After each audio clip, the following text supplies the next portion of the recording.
నమస్తే. మనం December month 2025 సంవత్సరానికి సంబంధించిన రాశి ఫలాలు ఎలా ఉన్నాయో తెలుసుకుందాం. ఇందులో భాగంగా ఫస్ట్ మన డిసెంబర్ మంత్ లో 3 హైలైట్స్ ఉన్నాయండి. 3 విశిష్ట లక్షణాలు ఉన్నాయి ఈ డిసెంబర్ మంత్ లో. ఫస్ట్ ఏంటి అందరూ మనకు బాగా తెలిసిందే, ఇది ఇయర్ ఎండ్ మంత్. ఈ టైంలో మనల్ని మనం ఆత్మ పరిశీలన చేసుకోవడం చాలా ఇంపార్టెంట్. ఇంట్రోస్పెక్షన్ అంటారు. చేసుకొని అంటే ఈ ఇయర్ ఎలా ఉంది, అంతకుముందు ఇయర్ ఎలా ఉంది, ముందు ఇయర్ ఎలా ఉంది, లాస్ట్ 3 years తో అసలు మనకి ఏమైనా ఎదుగుదల వచ్చిందా, జస్ట్ 10% 15% శాలరీ హైక్ వచ్చిందా, అది కూడా లేదా, లాస్ట్ లో వచ్చాయా, ఎక్కడున్నాం, ఏంటి మన లైఫ్ అనేది చూసుకోవడం చాలా చాలా ఇంపార్టెంట్. ఇన్ కేస్ ఎదుగుదల లేకుండా స్టాగ్నేటెడ్ గా నార్మల్ గా ఉంటే ఒక్కసారి మీ జాతకం ఈ టైంలో చూపించుకోవడం చాలా చాలా ఇంపార్టెంట్. నెంబర్ 2, డిసెంబర్ 15th నుంచి మనకి ఇది స్టార్ట్ అవుతుంది ధనుర్మాసం. ఎప్పుడైతే ధనుర్మాసం స్టార్ట్ అవుతుందో మనకి ఊళ్ళల్లో పండగ వాతావరణం స్టార్ట్ అవుతుంది.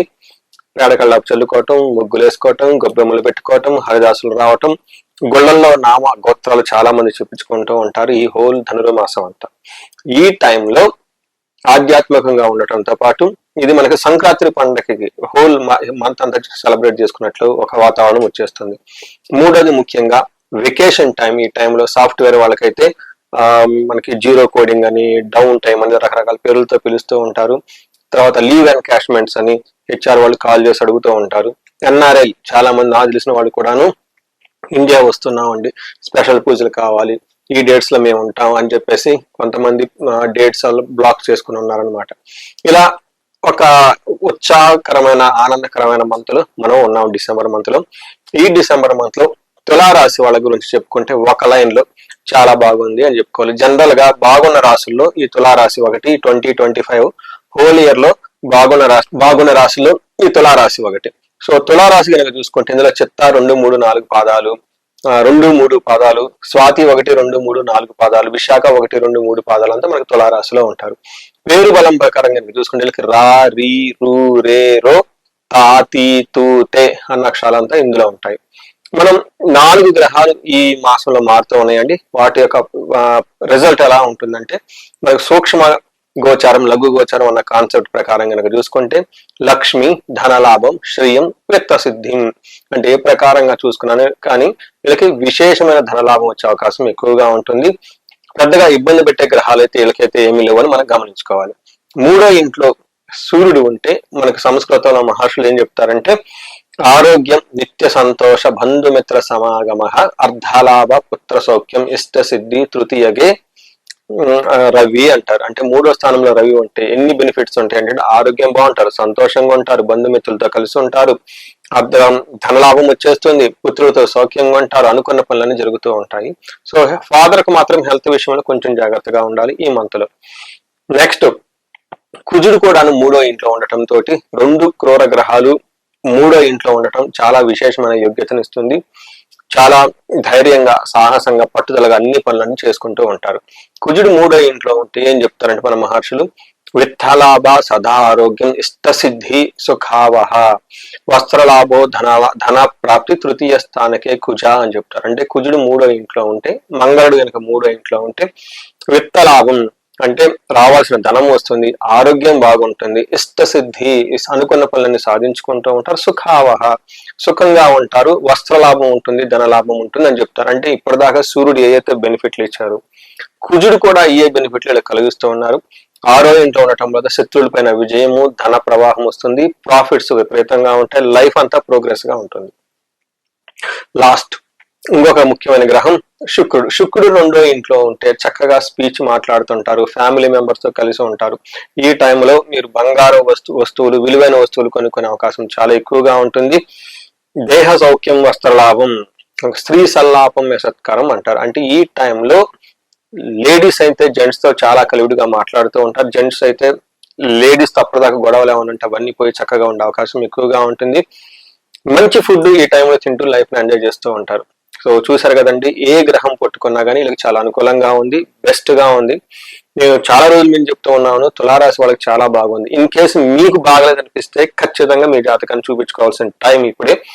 అదేదో సినిమాలో డైలాగ్ లాగా సమయం లేదు మిత్రమా, ఓకే రణమా శరణమా అన్నట్లు మీరు శరణం అనుకుంటే రణం చేయాల్సిన టైం అయితే వచ్చేసింది. ఎందుకు ఆగిపోయారో తెలుసుకోవాల్సిన బాధ్యత మీదే. మీ మీరు పుట్టిన వెంటనే మీ పెద్దవాళ్ళు జాతక చక్రం రాసు ఎందుకు పెట్టారంటే మీ జీవితం గురించి మీకు ఐడియా ఉండాలి. ఎక్కడైతే స్ట్రక్ అయ్యారో, ఎందుకు స్ట్రక్ అయ్యారో మినిమం మీరు తెలుసుకొని తగిన పరిష్కారం చేసుకోవాల్సిన బాధ్యత మీదే. ఇది first responsibility as a human being. అందుకని పుట్టిన వెంటనే జన్మ జాతక చక్రం రాసిస్తారు. ఇది గుర్తు పెట్టుకోవాలి. పర్టికులర్ గా ఎన్ఆర్ఐలు, mid level executives, 35 to 45 years age ఎవరైతే ఉందో వెరీ ప్రెషస్ ఏజ్ ఈ ఏజ్ మీది. ఎందుకంటే 10 years ఆఫ్ ఎక్స్పీరియన్స్ ఉంటుంది. మిడ్ లెవెల్లో ఉంటారు. అటు భార్య, లేదంటే వైఫ్, ఇటు పిల్లలు, అటు తల్లిదండ్రులు, సమాజం, ఒక కొలీగ్స్, ఒక రెస్పాన్సిబుల్ పొజిషన్ లో ఉంటారు. కాబట్టి ఈ టైంలో మీ లైఫ్ ఆగిపోవడానికి అయితే లేదు.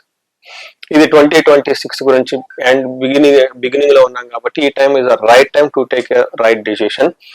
నెక్స్ట్ నక్షత్రం ప్రకారం కనుక చూసుకుంటే చిత్త, స్వాతి, విశాఖ 3 నక్షత్రాలు ఇందులో ఉంటాయి. ఇందులో చిత్తా నక్షత్రం చూసుకుంటే వీళ్ళకి ఐశ్వర్యవంతంగా ఉంటుంది, జయప్రదంగా ఉంటుంది, ధనలాభం ఉంటుంది, విశేష ధనలాభం ఉంటుంది. ఒక గొడవలు మాత్రమే అవకాశం ఎక్కువగా ఉంటుంది. ఇది కూడా రియల్ ఎస్టేట్ గురించి కానీ, లేదంటే అన్నాదమ్ముల మధ్య గొడవలు అయ్యే అవకాశం ఎక్కువ ఉంటుంది. నెక్స్ట్ స్వాతి నక్షత్రం వాళ్ళు చూసుకుంటే ఐశ్వర్యవంతంగా ఉంటుంది, సంపదలు ఉంటాయి, అఖండ ఐశ్వర్యం వస్తుంది, ధనలాభం విపరీతంగా వచ్చే అవకాశం ఉంటుంది. వీళ్ళకు కూడాను కలహము, గొడవలు అయ్యే అవకాశం ఎక్కువగా ఉంటుంది. రియల్ ఎస్టేట్ లో ఉన్న వాళ్ళు కానివ్వండి, లేదంటే అన్నాదమ్ముల మధ్య గురించి కానీ గొడవలు వచ్చే అవకాశం ఎక్కువ ఉంటుంది. లాస్ట్ విశాఖ నక్షత్రం వాళ్ళకి ఐశ్వర్యవంతంగాను, సంపదలు, ధనలాభము, మృష్టాన్నము, ధనలాభం విపరీతంగా చూపిస్తూ ఉంది. అయితే ఈ రాశి వాళ్ళకు కూడాను కలహము, గొడవలు అయ్యే అవకాశం ఎక్కువగా ఉంది. ఇవి కాకుండా చిత్తా, స్వాతి, విశాఖ చిత్తా, స్వాతి నక్షత్రం వాళ్ళకి స్త్రీ నాశనం లేదా పురుష నాశనం. వీళ్ళకి ఎవరైతే కనుక తెలిసిన వాళ్ళు ఉంటే వాళ్ళు ఇబ్బంది పడటం వల్ల తద్వారా సెకండరీ ఎఫెక్ట్ మీకు కూడా ఇబ్బందులు పడే అవకాశం ఉంటుంది. విశాఖ నక్షత్రం వాళ్ళకి కార్యహాని, అనుకున్న పనుల్లో సక్సెస్ ఉండకుండా ఇబ్బందులు పడే అవకాశం ఎక్కువగా ఉంటుంది. విశాఖ నక్షత్రం వాళ్ళు కొంచెం జాగ్రత్తగా ఉండడం ఎంతైనా అవసరం. వీళ్ళకి రాహుకేతుల యొక్క ప్రభావం ప్లస్ జ్యేష్ఠ నక్షత్రంలో సూర్యుడుగా ఉండటంతో కార్యహాని అయ్యే అవకాశం ఎక్కువగా ఉంది. సో చూసారు కదండి, ఈ తులారాశి వాళ్ళకి ఒక బెస్ట్ మంత్ లో మీరు 2025 లో శుభం కార్డుతో ఈ ఇయర్ అయితే మీరు 2025 బాయ్ చెప్పబోతున్నారు.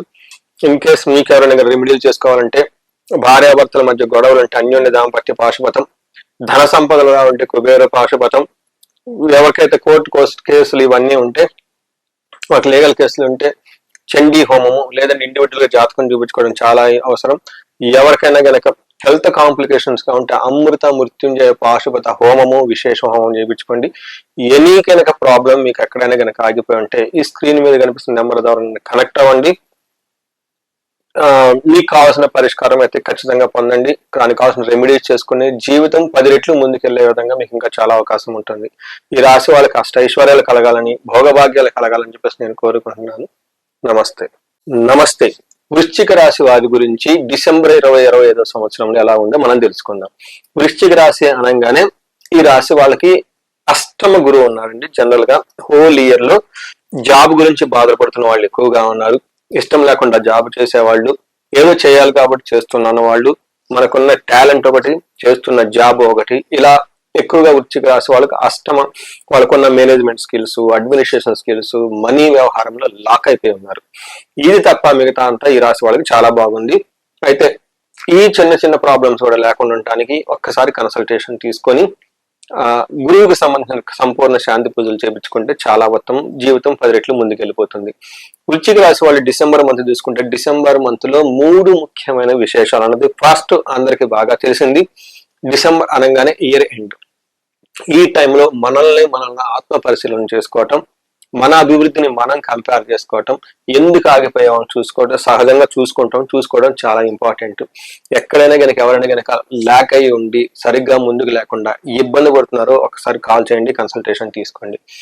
నెంబర్ 2, ఈ టైంలో డిసెంబర్ 16వ తారీఖు నుంచి మనకి ధనుర్మాసం స్టార్ట్ అవుతుంది. ఈ మాసం ఎప్పుడైతే స్టార్ట్ అవుతుందో సహజంగా ఓడల్లో పేడకళ్ళాపు చల్లటం, ముగ్గులేయటం, గొబ్బెమ్మలు పెట్టడం, హరిదాసులు రావటం, గుళ్ళల్లో నామ నక్షత్రాలు చెప్పించుకోవటం, ఇవన్నీ చేస్తూ ఉంటారు.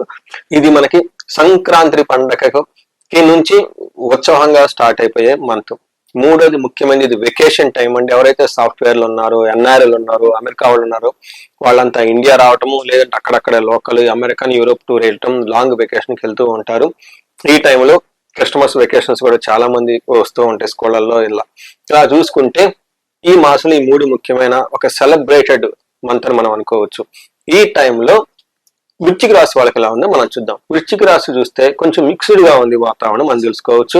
4 గ్రహాలలో ఒక గ్రహము సపోర్ట్ గా ఉంది, ఒక గ్రహము ప్రతికూలంగా ఉంది, ధనం విషయంలో బాగుంది, రకరకాలుగా అప్స్ అండ్ డౌన్స్ గా ఉంది. కొంచెం జాగ్రత్తగా ప్లానెడ్ గా వెళ్ళటం ఎంతైనా అవసరం.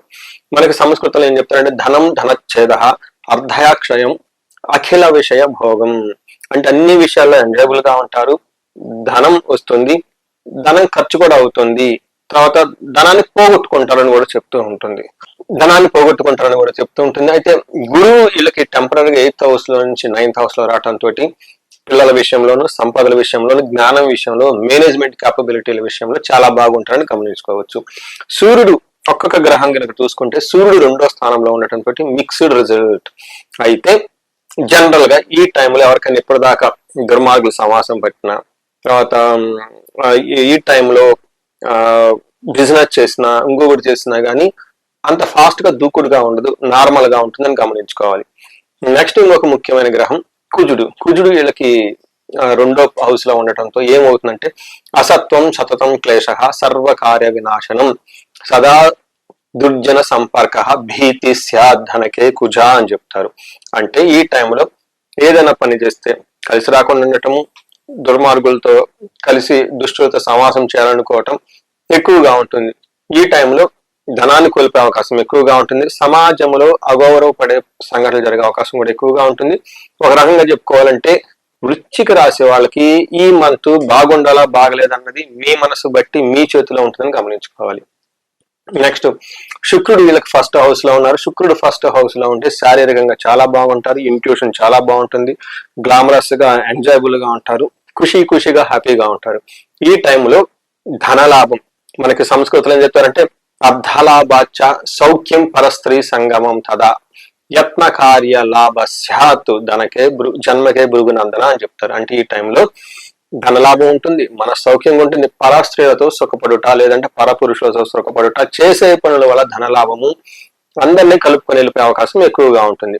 యూజువల్ గా ఈ టైంలో భార్యాభర్తలు కానివ్వండి, లేదంటే ప్రేమికులు కానివ్వండి, లేదంటే రిలేషన్షిప్స్ లో ఉన్న వాళ్ళ మధ్య ఏమైనా గనక గొడవలు అంటే అవన్నీ సమిసిపోయి చక్కగా వెళ్ళిపోయే అవకాశం ఎక్కువ ఉంటుంది.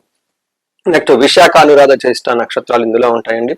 నక్షత్రం ప్రకారం కనుక చూసుకుంటే అంగగోచారము అన్న ఒక కాన్సెప్ట్ లో మహర్షులు మనకి ఏం చేశారంటే విశాఖ నక్షత్రం వాళ్ళకి ఒక గొడవల విషయంలో తప్పక మిగతా అన్ని విషయాల్లో బాగుంటుందని గమనించుకోవాలి. అనురాధ నక్షత్రం వాళ్ళకి ఐశ్వర్యవంతంగా ఉంటుంది, సంపదలు ఉంటాయి, సౌఖ్యంగా ఉంటాయి, చక్కగా పార్టీలు ఫంక్షన్లు అన్ని ఎంజాయ్ చేస్తూ ఉంటారు. అయితే వీళ్ళకి మరణము కలహము అంటే ఈ టైంలో మీరు ఇప్పటివరకు ఏదైనా కనుక పనులు చేస్తుంటే ఈ టైంలో అది ఆగిపోయే అవకాశం ఉంటుంది, ముందుకు పోతూ దీన్ని మరణం అంటారు సంస్కృతంలో. నాశనం అంటే కొత్త కలహం అంటే ఏదైనా కనుక పని పెట్టుకుంటే గొడవలు వచ్చే అవకాశం కూడా ఎక్కువగా ఉంటుంది. వృశ్చిక రాశి వాళ్ళకి జ్యేష్ఠ నక్షత్రం వాళ్ళకి కనుక చూసుకుంటే వీళ్ళకి ఐశ్వర్యవంతంగా ఉంటుంది, సౌఖ్యంగా ఉంటుంది, సంపదలు ఉంటాయి, ఫంక్షన్స్ అన్ని అటెండ్ అవుతారు. అయితే వీళ్ళకి మరణము నాశనము రెండు చూపిస్తూ ఉంటుంది. ఏదో ఒక పని తలబెడితే అది ముందుకెళ్ళదు, ఇంత ముందు ఏదైనా కనుక మీరు పని చేస్తుంటే అది ఇప్పుడు ఈ టైంలో ఆగిపోయే అవకాశం కూడా ఎక్కువగా ఉంటుంది. ఓవరాల్ గా కనుక చూసుకుంటే వీళ్ళకి విశాఖ నక్షత్రం వాళ్ళు కొంచెం జాగ్రత్తగా ఉండాలి, కొంచెం చేసే పనుల్లో ఆటంకాలు వచ్చే అవకాశం ఎక్కువగా ఉంటుంది. మిగతా నక్షత్రం వాళ్ళకి అంత పెద్ద ఇబ్బంది పడే పరిస్థితి అయితే ఏమీ లేదు. జ్యేష్ఠ నక్షత్రం వాళ్ళకి మానసికంగా అశాంతి ఎక్కువగా ఉంటుంది. సో ఇవన్నీ చూసుకున్నారు కదండి. ఒక రకంగా చూస్తుంటే కొంచెం మిక్స్డ్ గా ఉంది, కొంచెం పాజిటివ్ గా ఉంది, కొంచెం అప్స్ అండ్ డౌన్స్ గా ఉంది. మీరు కనుక నన్ను అడిగితే వీళ్ళకి ఒక 70% బాగుంది, అట్లీస్ట్ 65-70 బాగుంది, ఒక 30-35% మాత్రం బాగలేదు, యావరేజ్ గా ఉంది. ఇది గమనించుకొని చక్కగా ఈ మంత్ అంతా ప్లాన్ చేసుకోవాలని చెప్పేసి నేను కోరుకుంటున్నా. ఈ రాశి వాళ్ళకి పరిహారాలు కనుక చూసుకుంటే గురువుకి సంబంధించిన పరిహారాలు, సంపూర్ణ శాంతి పూజలు చేయించుకోవటం, గురుకి జపాలు, తర్పణాలు, హోమాలు, దానాలు చేయటం, దీనితో పాటు తారాదేవికి సంబంధించిన మంత్రం కూడా ఒక 10,000 సార్లు జపం చేయించుకుంటే చాలా బాగుంటుంది. ఈ రాశి వాళ్ళకి ఉద్యోగం కనుక సరిగా లేకపోతే వీళ్ళకి మన్యు పాశుపత అభిషేకం చేయించుకోవటం, ఎవరైనా సాఫ్ట్వేర్లు ఉంటే వీళ్ళకి కాలసర్ప దోషాలు కానీ ఏమైనా ఉంటే ఒకసారి జాతకం చెక్ చేయించుకుంటే చాలా బాగుంటుంది. ఇంక ఈ రాశి వాళ్ళు ఎవరైనా భార్యాభర్తల మధ్య గొడవలు ఉన్న అన్యోన్య దాంపత్య పాశుపత అభిషేకం, ఇంకా చండీ హోమము, ఇండివిజువల్ గా జాతకం చూపించుకొని మీ యొక్క జాతక చక్రంలో ఏమైనా గనక లోపాలు ఉంటే, ఎక్కడైనా ఇందాక మొదట్లో చెప్పిన విధంగా లైఫ్ స్టాగ్నేటెడ్ గా ఉంటే జాతకం ఖచ్చితంగా చూపించుకోండి. తదనుగుణంగా మీరు స్వర్ణలక్ష్మి విశేష హోమము, కుబేర పాశుపతి విశేష హోమం ఇలాంటివి చేయించుకుంటూ ఉంటే ధన ప్రవాహం వచ్చే అవకాశం ఎక్కువగా ఉంటుంది. లైఫ్ మీరు 10 రెట్లు ఇంకా ముందుకెళ్ళే అవకాశం ఈ రాశి వాళ్ళకి చాలా ఉంది. ఎందుకంటే ఈ రాశి వాళ్ళకి, తులారాశి వాళ్ళకి సహజంగా, వృశ్చిక రాశి వాళ్ళకి సహజంగా జాబ్ తప్ప మిగతా అన్ని విషయాల్లో బాగుండాలి. ఎక్కడైనా కనుక బాగలేకపోతే జాతకం చెప్పించుకోండి. సో ఈ రాశి వాళ్ళు మీకు అష్టైశ్వర్యం కలగాలని, భోగభాగ్యాలు కలగాలని చెప్పేసి నేను కోరుకుంటున్నాను. నమస్తే.